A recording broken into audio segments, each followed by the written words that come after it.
Hello everyone, welcome back to our channel. तो आज मैं आप सभी स्टूडेंट्स के लिए लेकर के आया हूं one of the most important CBSE का ऑफिशियल सैंपल पेपर, जो कि आपके 27 ऑफ फेब के एग्जाम के लिए बहुत ही ज्यादा इंपॉर्टेंट है। क्योंकि आपको देखो 27 ऑफ फेब को आपका फर्स्ट बोर्ड्स का एग्जाम होगा और आप फर्स्ट टाइम बोर्ड्स को एक्सपीरियंस करोगे। और हमारे ऐसा होता है कि बोर्ड्स को है ना बहुत ही ज्यादा इंपॉर्टेंस दी जाती है। अब आप जो पूरे एक साल से मेहनत कर रहे थे ना, वो दिन बस आने ही वाला है। तो उस दिन के लिए ये है मोस्ट इंपॉर्टेंट सैंपल पेपर। देखो ये सीबीएसई का खुद का सैंपल पेपर है, तो एग्जैक्टली आपको इससे आइडिया लग जाएगा कि कैसा सैंपल पेपर आने वाला है। अब जैसा कि आपका पहला पेपर होगा ना, तो कुछ बातें हैं जिनका ध्यान रखना। सबसे पहली बात तो ये कि एग्जाम सेंटर के ऊपर टाइम से पहले ही पहुंच जाना। फिर सेकंड ये है कि आपको है ना अपनी जो राइटिंग है उसको थोड़ा सही ढंग से इंप्रूव करना है। और फिर थर्ड ये कि आपको एग्जाम के लिए बिल्कुल भी स्ट्रेस नहीं लेना है। अगर कोई क्वेश्चंस आपको नहीं आ रहे हैं, अगर आपको लग रहा है कि यार ये वाला सेक्शन थोड़ा टफ है, तो नेक्स्ट सेक्शन के ऊपर मूव कर जाओ, क्योंकि आपके पास में एग्जाम में बहुत सारे क्वेश्चंस रहेंगे। तो ये मत सोचना कि अगर एक क्वेश्चन नहीं आया तो आपको बाकी का पेपर भी नहीं आएगा। और पेपर जो है वो टफ नहीं आता, बहुत ही ज्यादा सिंपल पेपर आता है। आपको बस अपना माइंड को इस तरीके से करना है कि पेपर सिंपल और आपको अटेम्प्ट करते जाना है। और कोई भी क्वेश्चन ऐसा नहीं हो जो कि आप एग्जाम के अंदर अनअटेम्प्ट छोड़ के आए हो। अगर आपको उसके बारे में कुछ भी आता है ना, अगर मान लो कि 5 नंबर का क्वेश्चन है और आपको उसके बारे में सिर्फ और सिर्फ 2 पॉइंट आ रहे, तो आप उसके 2 पॉइंट लिख दो।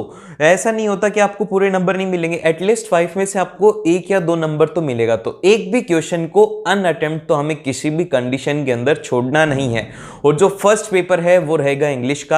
अब देखो इंग्लिश के अंदर जो आपको मैं बताता हूं कि एक बहुत बड़ी मिस्टेक जो हम लोगों से हो जाती है वो ये हो जाता है कि हमें ना टाइम का नहीं पता होता कि किस सेक्शन में कितना टाइम लगेगा और हमें कैसे टाइम को डिस्ट्रीब्यूट करना। तो अपने साथ में एक वॉच बांध करके जाना, एनालॉग वाली, वो डिजिटल वाली नहीं लगेगी। तो एनालॉग वॉच बांध करके जाना और टाइम को साथ में मॉनिटर करते रहना। तो देखो आपके पास में 3 सेक्शन रहेंगे, रीडिंग का, ग्रामर का, राइटिंग का और लिटरेचर का। ठीक है, तो अब आपको है ना जैसा ठीक लगे, अगर आप अभी जैसे कि अटेम्प्ट स्टार्ट कर, तो आपको रीडिंग को, तो मैं आप लोगों को रिकमेंड करूंगा कि देखो रीडिंग को सेक्शन से अटेम्प्ट करना स्टार्ट मत करना। ऐसा इसलिए है क्योंकि रीडिंग के अंदर है ना आपको 2 पैराग्राफ को पढ़ने में टाइम लग सकता है। और स्टार्टिंग के अंदर ही हम अगर इतना टाइम दे देंगे तो हमारे पास में टाइम कम बचेगा, फिर हम क्या हो जाएंगे, स्ट्रेस्ड हो जाएंगे और हम अच्छे से नहीं कर पाएंगे। तो आपको रीडिंग को सबसे फर्स्ट में अटेम्प्ट किसी भी कंडीशन में नहीं करना। इन तीनों में से कोई सा भी ऑर्डर आप फॉलो कर सकते हो। और अभी इस वीडियो को जल्दी से लाइक करो और सब्सक्राइब कर लो, क्योंकि क्लास 10th के जितने भी बोर्ड एग्जाम है उनके लिए मोस्ट इंपॉर्टेंट मटेरियल आपको इस चैनल के ऊपर मिलेगा। तो उसके लिए सब्सक्राइब करना आपका जरूरी है। इसके अंदर आपको जो सेक्शन ए है, सेक्शन ए के अंदर आपको देखने को मिलेंगे 20 मार्क्स का सेक्शन रहेगा। इसके अंदर 10-10 नंबर के क्या रहेंगे, 2 अनसीन पैसेज रहेंगे। अब अनसीन पैसेज जैसे सालों से आते हुए हैं वैसा ही अनसीन पैसेज रहेगा। इसके अंदर 4-5 पैराग्राफ होंगे और फिर इससे रिलेटेड जो क्वेश्चन है उनमें बदलाव कर दिया। अब उनमें बदलाव क्या करा है, जैसे कि आपको अगर आप क्या करते थे कि भैया जैसे कि पैराग्राफ 1 से है तो इस लाइन को पढ़ा और फिर उसके बाद में वहां पर गए सर्च करने को और जो मिल गया उसको क्या कर दिया, कॉपी कर दिया। तो अब सीबीएसई ने क्या करा है कि भैया अब ये कॉपी पेस्ट वाला काम हम नहीं चलने देंगे। अब हमें क्या करना है, बच्चों के नंबर काटने। तो यार अब जब बच्चों के नंबर काटने तो उनको भी तो नए नए तरीके होंगे। तो वो बोलते हैं कि तुम्हें पैराग्राफ को समझना है। कंसेप्चुअल बेस्ड क्वेश्चन उन्होंने ज्यादा डाल दी। जैसे कि मैंने अभी भी आपको एग्जांपल दिया था, ये वाला क्वेश्चन है। इसके अंदर क्या हो गया कि ये कंपैरेटिबल क्वेश्चन है कि आपको कंपेयर करना है कि the more incredible the greater the thrill, मतलब कि the more you study you will get the more marks. तो इस तरीके से आपको क्या करना होगा कि आपको इसको इसके साथ में कंपेयर करना है। और इस क्वेश्चन को सॉल्व करने में 2 से 3 मिनट का टाइम वहां पर लगेगा, क्योंकि टाइम कंज्यूमिंग क्वेश्चन रहेंगे। और फिर से बोल रहा हूं कि रीडिंग सेक्शन के क्वेश्चंस के लिए आपको सैंपल पेपर को सॉल्व करना बहुत ही ज्यादा जरूरी है। नए जो सैंपल पेपर आ रहे हैं उनको सॉल्व करना। पुराने वाले सैंपल पेपर में वही पुराने वाले क्वेश्चंस थे, लेकिन नए वाले सैंपल के अंदर नई तरीके के क्वेश्चंस हैं। और फिर इसके बाद में इसमें तो क्वेश्चंस तो वैसे रहेंगे और इसको आप एक बार पढ़ करके सॉल्व कर सकते हो। लेकिन जो ग्रामर है, ग्रामर के अंदर थोड़ा और ट्विस्ट है। ग्रामर एक बार देखते हैं हम लोग। तो ग्रामर यहां से स्टार्ट करते हैं। देखो अभी इसके अंदर ये जो क्वेश्चन है ये है आप लोगों के पास में ग्राफ वाला क्वेश्चन। और ग्राफ वाला क्वेश्चन देखते बच्चों को डर लग रहा है, लेकिन ये क्या है, ये बहुत ही ज्यादा एक ईजी क्वेश्चन है। ये हम सॉल्व करेंगे, लेकिन पहले हम करेंगे क्या, ग्रामर सेक्शन, क्योंकि ग्रामर जो है वो थोड़ी इंपॉर्टेंट है और ग्रामर के अंदर आप आसानी से स्कोर कर सकते हो। तो देखो सेक्शन ए रहेगा, मतलब सेक्शन बी जो है वो रहने वाला है ग्रामर का, और इसके अंदर आपके पास में रहेंगे 10 नंबर का, और इस 10 नंबर को ही सॉल्व करने में आप देखना कि हमें कितना टाइम लग जाएगा, क्योंकि हम इसे समझेंगे। देखो अब सबसे फर्स्ट क्वेश्चन आता है कि आपको कोई से भी 10 क्वेश्चन अटेम्प्ट करने हैं, आपके पास में चॉइस है, जो नहीं आया उसको छोड़ करके 10 कर लेना है, कोई से भी पहले दूसरे तीसरे कोई से भी कर लेना, ठीक है। और इसके अंदर कहा गया कि fill in the blanks by choosing the correct option to complete an online update. अब देखो मेरी बात यहाँ पर ध्यान से सुनना कि ये 10 क्वेश्चन है ना, तो बच्चे क्या करेंगे कि पूरे के पूरे 100% सॉल्व करके आ जाएंगे, और उनको लगेगा कि यार हमने 100% सॉल्व कर दिया। अगर कोई गलत होगा तो टीचर क्या करेगा कि 10 को कंसिडर कर लेगा और गलत वाले को छोड़ देगा, लेकिन नहीं, ऐसे केस के अंदर क्या होगा कि जो टीचर है वो फर्स्ट 10 को लेगा। अगर आप मान लो कि 11 कर रहे हो तो आपको 11th वाला अगर सही है तो भी वो 10 को लेगा, चाहे से 10 में गलत है तो आपको क्या करना है, गिनती के 10 ही करने हैं, ज्यादा क्यों करनी है मेहनत, जितना कहा गया उतना ही काम करना है। अब देखो, अब यहां पर इसके अंदर जैसे कि आपको ऑनलाइन अपडेट के बारे में कहा गया है, इसको कंप्लीट करना है। The climate control comment an activist on a social media yesterday. अब यहां पर देखो बात करी गई है यस्टरडे, अब जैसे यस्टरडे आ गया तो यहां पर किसकी बात करी जा रही है, वो करी जा रही है पास्ट की। तो जब कभी भी पास्ट की बात करी जाएगी तो यहां पर पास्ट टेंस के अंदर है, तो पास्ट के साथ में वर्ब कौन सी होती है भैया, इसके साथ में वर्ब की जो फॉर्म होती है वो होती है आपके पास में सेकंड फॉर्म। अब यहां पर देखो ऑप्शन में क्या दिया हुआ, यहां पर दिया हुआ blow up, blew up, is blown, will be blown. तो यहां पर जब आप इन ऑप्शन को देख रहे हो तो यहां पे सबसे पहला जो ऑप्शन है ये किस में गिवन है आपको, ये दिया हुआ है आपको प्रेजेंट में। प्रेजेंट के अंदर तो हो नहीं सकता क्योंकि हमारे तो यहाँ पर पास्ट के अंदर बात करी जा रही है। फिर इसके बाद में ब्लू अप, हाँ ये एकदम से करेक्ट है, पास्ट के अंदर हो जाएगा क्योंकि ये सेकंड फॉर्म है, तो ये एकदम से करेक्ट ऑप्शन होंगे, इसका बी ऑप्शन करेक्ट हो गया, और इस ब्लोन नहीं होगा। और फिर इसके बाद में विल बी ब्लोन क्या हो जाएगा, ये हो जाएगा फ्यूचर में, तो इस वजह से इसका करेक्ट आंसर रहेगा बी ऑप्शन एकदम से करेक्ट है। देन फिर इसके बाद में चलते हैं हम क्वेश्चन नंबर सेकंड के अंदर, जिसके अंदर की आप लोगों को देखने को मिलेगा यहाँ पर रिपोर्टेड स्पीच में। अब रिपोर्टेड स्पीच जो है ये क्या करते थे हम लोग, बहुत ही सिंपल सा सॉल्व करते थे, एक दो क्वेश्चन सॉल्व करके खुश हो जाते थे, लेकिन सीबीएसई हमें खुश देख के ना बहुत ज़्यादा परेशान हो जाता है। वो सोचते हैं क्या रहे कि खुशी कैसे खराब करूं, तो पेपर टफ बना देंगे, पेपर टफ बना देंगे तो उसमें कुछ कुछ नए क्वेश्चंस डाल देंगे, तो उसी के साथ में मतलब अब ये तो चलो ठीक है, ये और काम कर लेना, एसएसटी का भी देख लेना सैंपल पेपर, साइंस का भी सैंपल पेपर देख लेना, और मैथ्स का भी सैंपल पेपर एक बार देख लेना। सभी के सैंपल पेपर मैंने सॉल्व करवा दिए, बट जाकर के जरूर से देख लेना, ठीक है।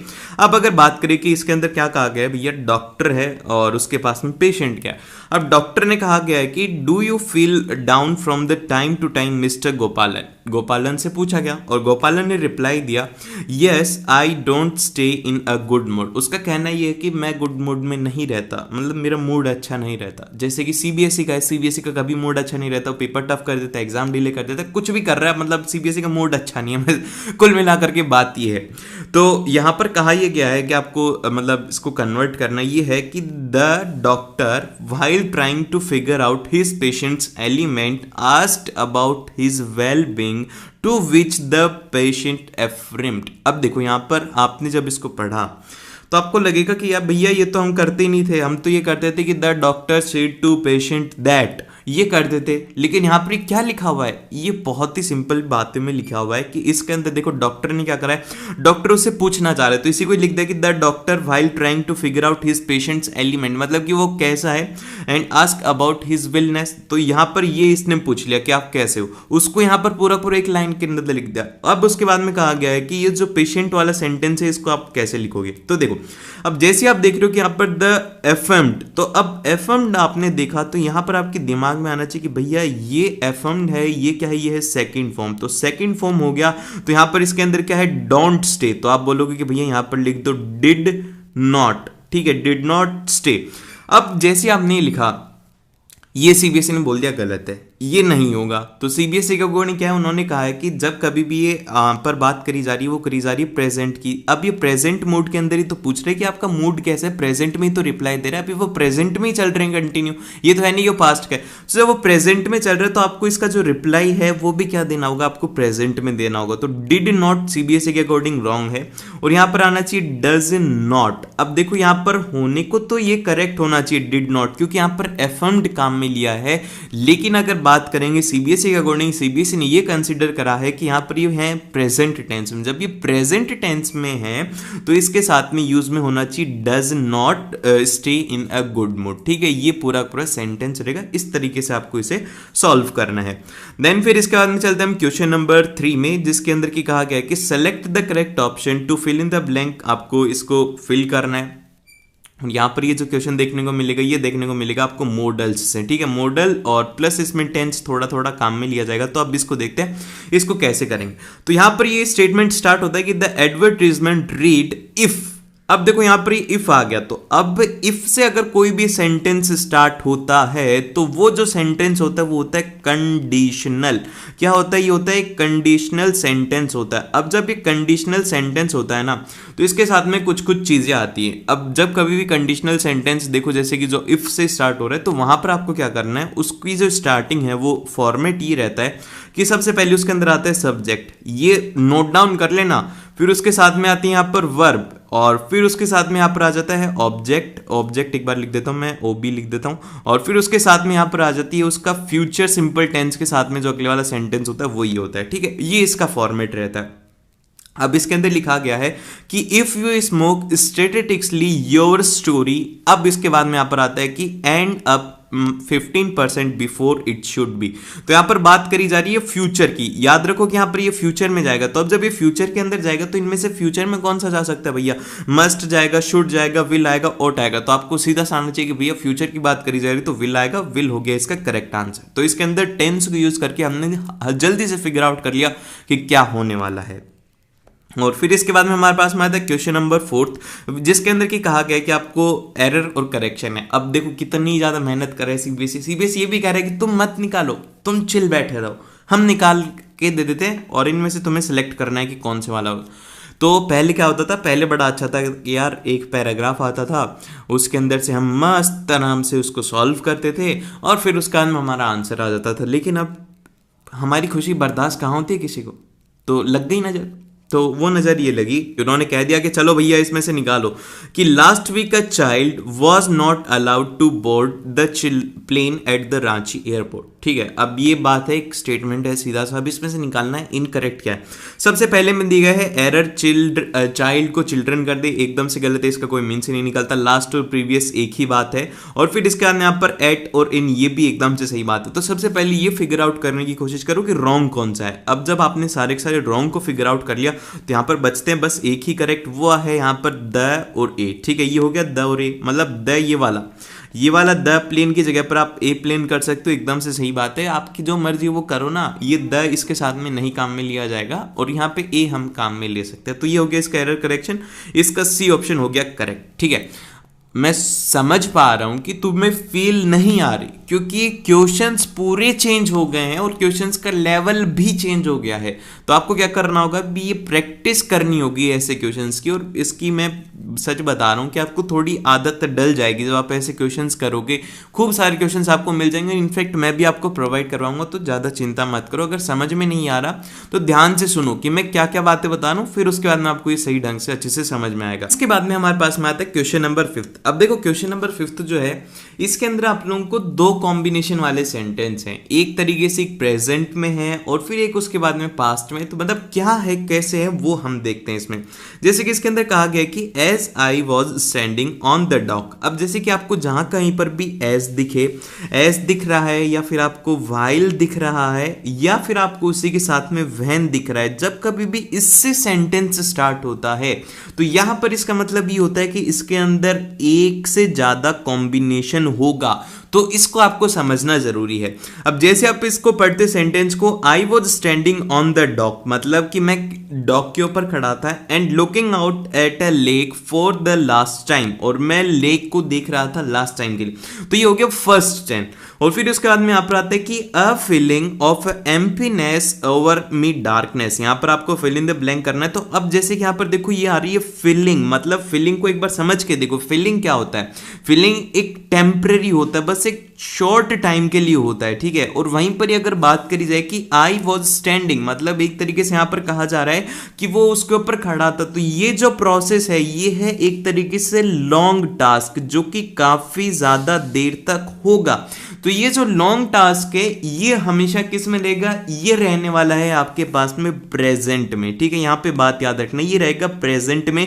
और जो फीलिंग है, फीलिंग क्या होती है कि एक बार आती है फिर उसके अंदर चली जाती है, तो ये टेम्परेरी होकर के किस में चली जाएगी, ये चली जाएगी पास्ट में, ठीक है। अब उसके बाद में यहाँ पर आंसर क्या होगा, तो यहाँ पर आंसर ये होगा आपके पास में, जैसे कि इसके अंदर ऑप्शंस दिए हुए हैं कि इसमें क्या होगा। तो जैसे आपने इसमें देखा तो मैंने क्या कहा कि ये जाएगी, फीलिंग जाएगी पास्ट में, तो मतलब ये हो गया पास्ट में। अब आपको पास्ट के लिए कौन सी वर्ब चाहिए होती है, वो चाहिए होती है सेकंड वर्ब। तो अब इनमें से सेकंड वर्ब कहां पर मिल रही है आपको, तो सेकंड वर्ब यहां पे मिलेगी आपको डी में, तो डी ऑप्शन इसका एकदम से करेक्ट हो गया। इतने सिंपल क्वेश्चन आते हैं, मैं बता रहा हूं ना, बहुत ही ज्यादा सिंपल है, लेकिन इसको बस थोड़ा सा लॉजिकली थिंक करना होगा। पहले क्या होता था कि क्वेश्चन अगर टफ भी बनाते थे तो बच्चे सॉल्व कर लेते, लेकिन यहां पर क्या रहा है, जहां पर लॉजिक का काम में ले लें वहां पर हमारा दिमाग ही नहीं चलता, क्योंकि हम लॉजिक नहीं लगाते, हम रटते हैं चीजों को। समझो, आपको सब कुछ अच्छे से समझ में आएगा। अब इसके बाद में जो अगले वाला क्वेश्चन है, ये क्वेश्चन है ऑब्जर्वेशन बेस्ड। अब देखो, ऑब्जर्वेशन का मतलब यहां पे ये है कि आपको इसके अंदर ऑब्जर्व करना होगा। इसके कोई एक तरीके से पर्टिकुलर मैं इसका कोई रीजन नहीं दे पाऊंगा, बस इसको ऑब्जर्व करना है कि ऐसा होता है तो होता है। अब इसके अंदर कहा गया कि subject request for approval, dear sir this is respectfully submit that I, मतलब एक तरीके से सिक। अब देखो, सिक के बहुत सारे ऑप्शंस हो सकते हैं। अब सिक का मतलब क्या होता है, सिक का मतलब होता है चाहता हूं, मतलब कि मैं यहां पर कोई भी चीज चाहता हूं कि एक्सेप्ट कर रहे हो किसी चीज को, वहां पर होता है सिकिंग का मतलब। अब यहां पर सिकिंग नहीं आ जाएगा इसका आंसर, सिकिंग नहीं आ सकता, क्योंकि आप चाह रहे हो, चाह रहा हूं नहीं होगा, चाहता हूं होगा। तो यहां पे इसका जो करेक्ट ऑप्शन रहेगा वो रहेगा सिक, इसका एकदम से करेक्ट है। सीबीएसई ने खुद ही आंसर दी दे कि सिक ही लिखाओ, और जो अपनी ज्यादा बुद्धि लगाएगा उसका आंसर यहां पे गलत हो जाएगा। और फिर इसके बाद में हमारे पास में आता है क्वेश्चन नंबर 7। अब क्वेश्चन नंबर 7 के अंदर कहा गया है, फिर से एक रिपोर्टेड स्पीच का है कि ग्रैंडसन और ग्रैंडपा को लेकर के इसमें कन्वर्सेशन दिया हुआ है। ग्रैंडसन बोलता है कि who are your super hero, मतलब दादाजी आपके सुपर हीरो कौन है। तो इसी तरीके से मैं आपका पूछ रहा हूं, आपका सुपर हीरो कौन है, कमेंट सेक्शन में एक बार बताओ।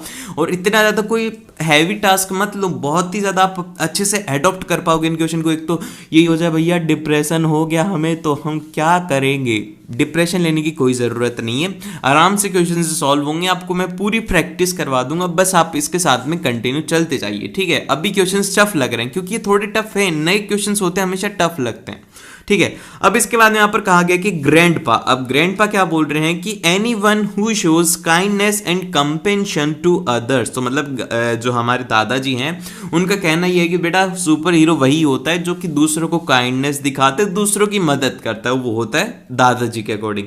अब इसी के साथ में यहां पर इसमें लिखा गया है कि in response to the question about his super hero grandfather says that. अब जैसे ही आप इसको लिखोगे तो आपको यहां पर आना चाहिए कि यार इसके अंदर क्या हम काम में लेंगे। तो जैसे यहां पर आता है कि ग्रैंडफादर सेज दैट, तो आपको यहां पर एक फॉर्मेट याद होना चाहिए, फॉर्मेट आपको याद कर लेना है, ठीक है। ये फॉर्मेट ये है कि आपको इसके अंदर लिखना होगा सब्जेक्ट, ठीक है, सब्जेक्ट लिख देना है, और फिर उसके साथ में आपको लगा देनी एक हेल्पिंग वर्ब, ठीक है, एक हेल्पिंग वर्ब सब्जेक्ट और उसके साथ में हेल्पिंग वर्ब, यहां से आपका क्वेश्चन सॉल्व हो जाएगा। अब देखो, अब आपको क्या है कि इसके अंदर खुद को सब्जेक्ट फॉर्म करना होगा। अब सब्जेक्ट कैसे फॉर्म होगा, आपको यहां पर कहा गया कि एनीवन हु शोज काइंडनेस, तो मतलब आप बोलोगे कि भैया यहां पर एक तो इट हो सकता है, इट इज, और फिर उसके बाद में एक हो सकता है देयर आर। मतलब क्या हो सकता है भैया, आप खुद बताओ।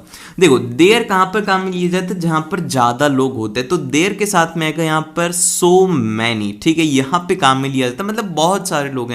लेकिन यहां पर किसके लिए बात कर रहे हैं, वो बात कर रहे हैं एनीवन। यहां पर ध्यान रखो कि यहां पर बहुत सारे लोगों के लिए बात हो रही है, लेकिन जो दादाजी हैं वो कह रहे हैं एनीवन, मतलब कोई एक पर्टिकुलर है तो वो कम है, तो उसके लिए क्या काम में लिया जाएगा, उसके लिए काम में लिया जाएगा इट इज। तो यहां पे इसका करेक्ट ऑप्शन रह जाएगा कि it is anyone who shows kindness and compassion to other. तो ये बचा हुआ सेंटेंस अपना कंप्लीट कर लेना। इसके बाद में हमारे पास में आता है क्वेश्चन नंबर 8। अब देखो, क्वेश्चन नंबर 8 है, फिर से एरर करेक्शन का क्वेश्चन है, लेकिन इस बार क्या करा है, आपको थोड़ा कष्ट करना होगा, आपको ही एरर निकालना होगा, आपको ही करेक्ट करना होगा। अब जैसे कि इस स्टेटमेंट का इतना बड़ा स्टेटमेंट था, इसके 4 सेंटेंस बना करके आपको दिए जाते थे, उसको सॉल्व करना था, लेकिन अभी एक ही है। तो आपको क्या करना होगा, इसको ब्रेक करो। सबसे पहले ये वाला सेंटेंस पढ़ो, आधा सेंटेंस ये है और आधा सेंटेंस इसको ऐसे ब्रेक करके पढ़ोगे तो अच्छे से समझ में आएगा। अब जैसे हम इसको पढ़ते हैं कि in order to balancing the sentiments of the eagle and the hawk. अब जैसे आप इसको पढ़ रहे हो तो आपके दिमाग में आ रहा है यार यहाँ पे कुछ ना कुछ तो है। अब जैसे मैं इसको थोड़ा ध्यान से पढ़ूंगा, इन ऑर्डर टू, तो यहां पर मेरे को मिल रहा है टू। अब जैसे ही टू होता है तो टू के साथ में आपको फॉर्मेट पता होना चाहिए कि टू के साथ में ऑलवेज क्या होता है, ऑलवेज, हमेशा, जीवन भर में याद रखना, चाहे से धरती ऊपर की नीचे हो जाए, चांद मतलब कुछ भी हो जाए, मतलब ये मान लो कि इसके साथ में हमेशा वर्ब आती है, वर्ब के साथ में कभी भी आईएनजी नहीं आएगा। तो यहां पे जब आपने देखा तो आपको यहां पे मिला, यहां पर समझना ये बहुत ही ज्यादा हैवी है। ये टू जो है, टू को थोड़ा समझो। जैसे कि अगर मैं बोल रहा हूं कि आई लाइक टू डांस, और वहीं पर मैं ये भी बोल सकता हूं कि आई लाइक डांसिंग। अब जैसे कि इसके अंदर दो स्टेटमेंट थे, आई लाइक टू डांस और एक था आई लाइक डांसिंग, तो मतलब मेरे को डांस करना पसंद है। तो यहाँ पे जो इसके साथ में वर्ब है वो हमेशा क्या रहेगी, सिंगल वर्ब रहेगी, आईएनजी नहीं आएगा। तो यहाँ पे इसके अंदर गलती क्या होगी, वो होगी बैलेंसिंग की। तो यहाँ पर आएगा कि in order to balance, balancing नहीं आएगा, बैलेंस आएगा। तो इसका जो करेक्शन हो जाएगा वो हो जाएगा बैलेंसिंग, ये हो गया, और इसका करेक्शन हो जाएगा वो हो जाएगा बैलेंस। ठीक है, ये हो गया इसका करेक्ट आंसर। ठीक है, इसे इस तरीके से आपको समझना होगा। देन फिर इसके बाद में चलते हैं हम क्वेश्चन नंबर 9 के अंदर, जिसके अंदर की कहा गया कि Sunil shared some information with Tariq about a holiday at a sea, report Tariq's question. आपको इसको रिपोर्टेड स्पीच में कन्वर्ट करना है। तो अब जैसे आप इसको कन्वर्ट करेंगे तो आप क्या बोलोगे कि तारिक सेड टू, तारिक ने क्या करा, तारिक सेड टू साहिल, यही करोगे ना, हाँ या ना, जल्दी से बताओ कि तारिक सेड टू किसको कहा है उसने, सुहिल या फिर सुनील है यार, मैं सुहिल बोल रहा हूँ, हाँ, सेड टू सुनील। ठीक है, ये करोगे या नहीं करोगे, जल्दी से बताओ कि यस और नो, जल्दी बताओ कि यस और नो। फास्टली इसका आंसर चाहिए मेरे को कमेंट सेक्शन में कि भैया 9th वाले के अंदर हम ये करेंगे या नहीं करेंगे। अब जो बोल रहे हैं कि भैया ये करेंगे, उनका ये क्वेश्चन गलत हो जाएगा। अब करना क्या, यहाँ पे ध्यान से देखो ना, इसके अंदर कहा गया है कि उसने क्या बोला है, उसके साथ में कोई इंफॉर्मेशन शेयर करी, और यहाँ पर ही लिखा हुआ है कि did you enjoy travelling the sea. तो यहाँ पर ये क्या है, ये है क्वेश्चन। तो यहाँ पर सेड टू नहीं आएगा, यहाँ पर आएगा कि जो हमारा तारिक है, तारिक आस्क्ड, क्या करा है उसने, Tariq asked to Sunil that. अब ये यहां तक ये वाला एकदम से सही रहेगा, Tariq asked to Sunil that. अब उसके बाद में यहाँ पर आपको एक छोटा सा चीट कोड देता हूं मैं, वो चीट कोड ये है, इस चीट कोड को नोट कर लेना एग्जाम के अंदर, ये एग्जाम में बहुत ज्यादा हेल्प करेगा।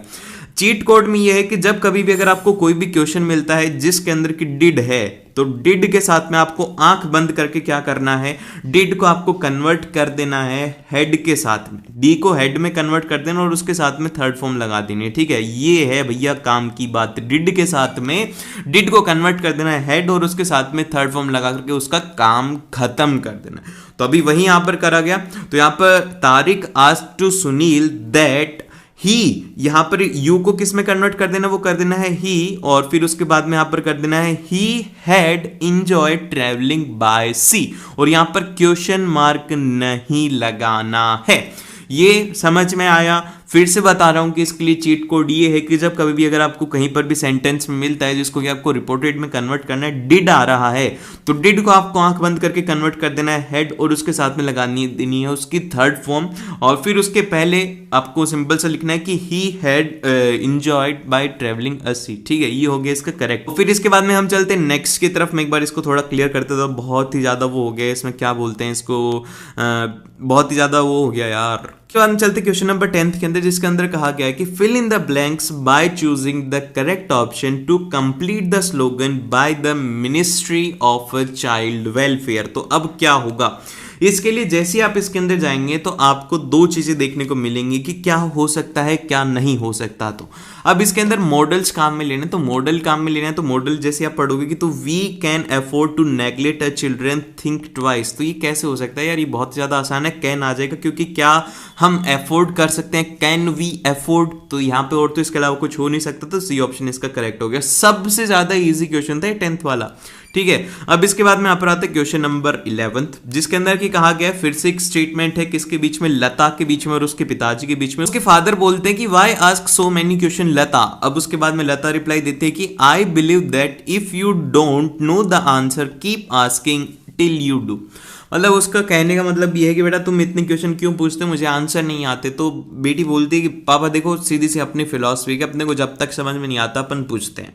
अब इसके बाद में एक अच्छा काम ये करा है कि आपको पूरा पूरा लिख के दे दिया कि the father asked Lata the reason for so many questions, वो सब कुछ आपको लिख के दे दिया। फिर इसके बाद में यहाँ पर आता है आपको कंप्लीट क्या करना है कि of not knowing the answer one should. अब जैसे यहाँ पर शुड आ रहा है तो शुड के साथ में आपको एक कंडीशन याद होनी चाहिए कि जब कभी भी शुड काम में लिया जाएगा तो आपको यहाँ पर काम में लेना है मॉडल वर्ब, और फिर उसके साथ में आपको काम में लेनी है उसकी फर्स्ट फॉर्म। अब यहाँ पे देखो कि आपको कौन से वाली मिल रही है, तो यहाँ पर आपको मॉडल वर्ब मिलेगा और फिर अरे यार ये क्या है, ये है मॉडल और उसके साथ में आपको क्या लगाना है, वर्ब, और उसके साथ में फर्स्ट फॉर्म लगाने। तो अब जल्दी से इसका आंसर बताओ कमेंट सेक्शन के अंदर कि इसका आंसर क्या रहने वाला है। जल्दी जल्दी जल्दी इसका आंसर बताइए। तो अब जैसे आप इसका क्वेश्चन देखेंगे तो आपको यहाँ पर आंसर मिलना चाहिए कि cap asking till one does. तो ये हो गया इसका करेक्ट ऑप्शन, ये ऑप्शन इसका एकदम से करेक्ट हो गया है। देन फिर इसके बाद में चलते हैं हम 12th के ऊपर, जिसके अंदर की कहा गया कि आपको एरर निकालना है। एक शॉप का होर्डिंग है, जैसे कि इंडिया के अंदर अगर आप देखोगे तो कई बार क्या होता है कि अगर गलती से दुकान का नाम गलत भी लिख दिया जाए तो करेक्ट करवाने का कष्ट नहीं करते। तो उसी तरीके से इनका भी स्लोगन हो गया, लेकिन हमसे कहा गया कि कर दो यार, करेक्ट कर दो, तुम इंटेलिजेंट लोग हो। तो हमने बोला हाँ यार करते हैं। तो यहां पर कहा यह गया है कि massive discount for all the senior citizens vaccinated with the precautionary dose.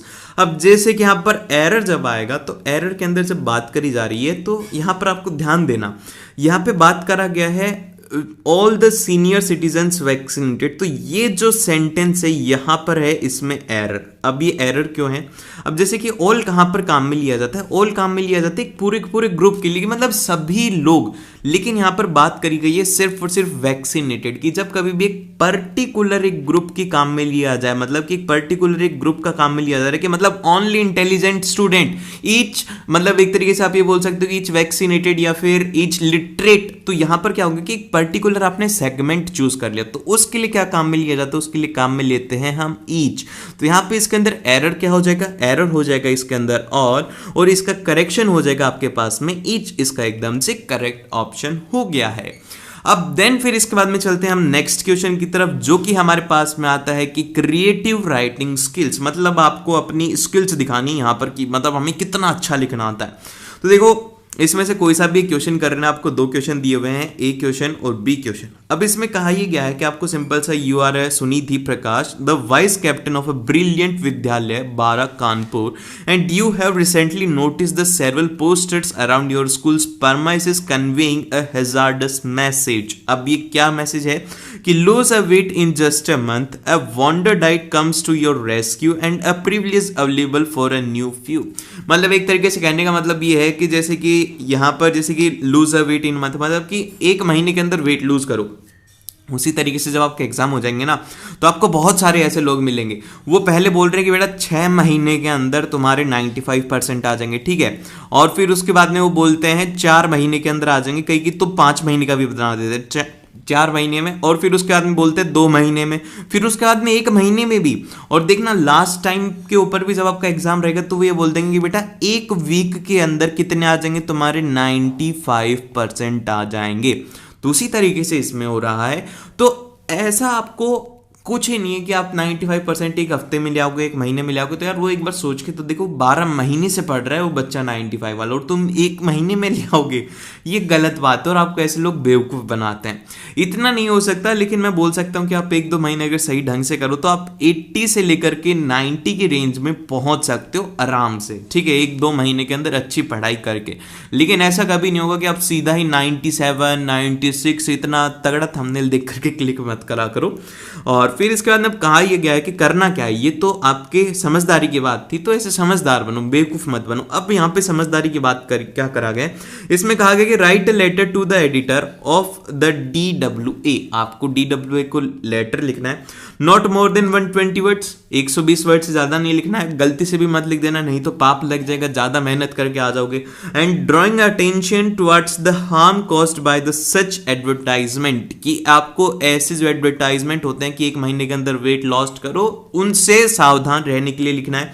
And the purpose that the implementation of a wholesome lunch month in a school as the idea to address such practices and mention the advantage and share the suggestion to the foster healthy eating routines and develop the positive body image among the youngster. तो भैया आपका काम यहाँ पर ये है कि सबसे पहले तो यहाँ पर लाओ लोगों को कि खाना खाना जरूरी है, खाना मत छोड़ो। और इसी के साथ में आपको करना है कि यार क्या क्या एडवांटेज होते हैं, जैसे कि आपको एक अच्छी हेल्थी लाइफ लाइन, मतलब एक तरीके से लाइफस्टाइल मेंटेन करने का आपका रूटीन चेंज होना चाहिए, पॉजिटिव इमेज डेवलप करनी है आपको, अब उसके बारे में लिखना है। तो देखो इसका सॉल्यूशन दिया है, हम सीधा सॉल्यूशन पढ़ते हैं, आपको उससे ज्यादा समझ में आएगा, उसके फॉर्मेट से आप ज्यादा समझ पाओगे। देखो जो आपकी मार्किंग स्कीम रहती है लेटर की, वो किस तरीके से रहती है। लेटर की मार्किंग स्कीम इस तरीके से रहती है कि आपको फॉर्मेट का 1 नंबर दिया जाएगा पूरे सम्मान के साथ में, कंटेंट के आपको 2 नंबर दिए जाते हैं कि आप उसमें क्या लिख रहे हो, और फिर उसके बाद में ऑर्गेनाइजेशन ऑफ आइडिया की मतलब आप किस तरीके के आइडिया लिखते हो। फिर उसके बाद में एक नंबर एक्यूरेसी का होता है जो कि काट लिया जाएगा और दिया नहीं जाता, कभी भी नहीं दिया जाएगा, एक्यूरेसी का नंबर काट लेंगे वो, जिससे कि आपकी स्पेलिंग मिस्टेक्स होगी, ग्रामेटिकल मिस्टेक होगी, उसके लिए वो नंबर काट लेते, देते नहीं है। तो अब देखो यहाँ पर बात करी गई है फॉर्मेट का 1 नंबर किस किस बात का होगा। देखना ये इतने सारी चीजें लिखने के बाद में 1 नंबर देते हैं, समझ लो कितना स्ट्रगल है 1 नंबर का। तो यहाँ पर फॉर्मेट में कहा गया है कि सबसे पहले आपको सेंटर एड्रेस लिखना होगा, डेट, रिसीवर्स एड्रेस, सब्जेक्ट हो गया, सैल्यूटेशन हो गया, और फिर उसके बाद में आपको सब्जेक्ट लेटर और कॉम्प्लीमेंट्री क्लोज भी आपको लिखना है। योवर्स ट्रूली एडिटर हो गया, योर्स ट्रूली या फिर मतलब योर्स सिंसियरली फॉर्मल बिजनेस, आपको ये सब लिखने पर 1 नंबर मिलेगा। और फिर इसके बाद में आप इसका देखो आइडिया आप मत देखो, आप तो इसका सीधा फॉर्मेट देखो। क्वेश्चन नंबर 1 था हमारा, इसको सॉल्व करा हुआ है देखो। अब इसके अंदर सबसे पहले क्या दिया गया, ये दिया गया कि भैया सेंडर का एड्रेस, मतलब कि कौन सेंड करने वाला है। सेंड करने वाला तो हमारा यही था ना यार, राइट अ लेटर, कहाँ पर हमें क्या बनाया था, सुनिधि प्रकाश बनाया था, ठीक है। तो हमने क्या लिखा, हमारे ब्रिलियंट विद्यालय 12 कानपुर, ये हमने हमारा एड्रेस लिख दिया। फिर इसके बाद में डेट लिखी। डेट लिखने का फॉर्मेट देखो, डेट ऐसे नहीं लिखी जाती, date is equal to this, ये वाला फॉर्मेट गलत होता है। डेट का फॉर्मेट होता है सिंपल सा, आपको लिखना है 29 अगस्त 2022। और फिर इसके बाद में यहाँ पर आता है कि द एडिटर द DW है, आप एडिटर को लिख रहे हैं, न्यूज़पेपर का नाम आ गया, फिर उसका एड्रेस आ गया जो कि कोई भी एक तरीके से आप लोगों ने अपने मन से बनाया, और कानपुर आपने लिख दिया क्योंकि कानपुर ही आपका एड्रेस गिवन है।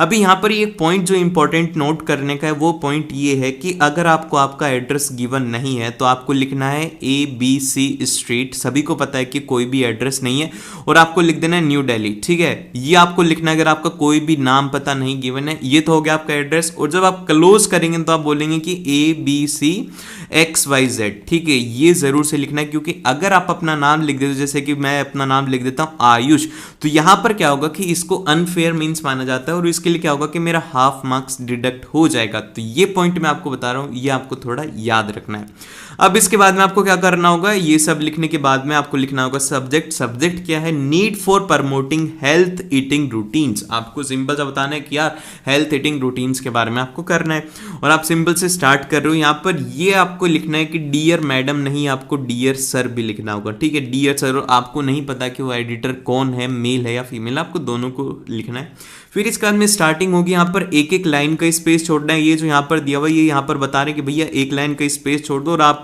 छोड़ देना, ये कोई आपकी खुद की नोटबुक नहीं है, सीबीएसई की नोटबुक है, खूब नोटबुक देती है सीबीएसई। यहाँ पर देखो सभी के अंदर, यहाँ पे भी आपको 1 लाइन छोड़नी है, और उसी के साथ में इनके बीच में इसमें भी आपको 1 लाइन छोड़नी होगी, और फिर इसके बाद में इसमें भी 1 लाइन छोड़नी होगी। ये बातें इंपॉर्टेंट हैं, ऐसी छोटी छोटी बातें आपको कोई नहीं बताएगा, ठीक है।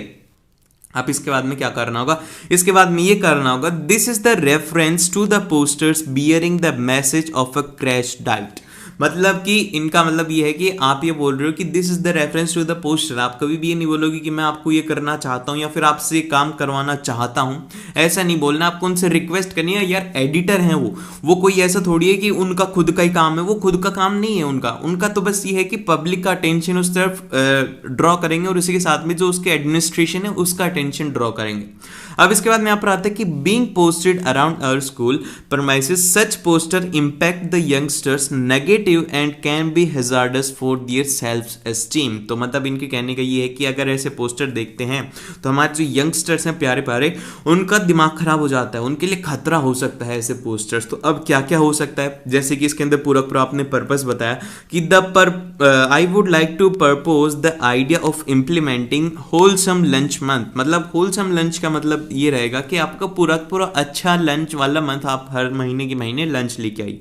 And for the all the school student, जितनी भी स्कूल स्टूडेंट है उसके लिए बात करिए, counter the implementation of a such misleading advertisement and this intensive मतलब इंटेंटिव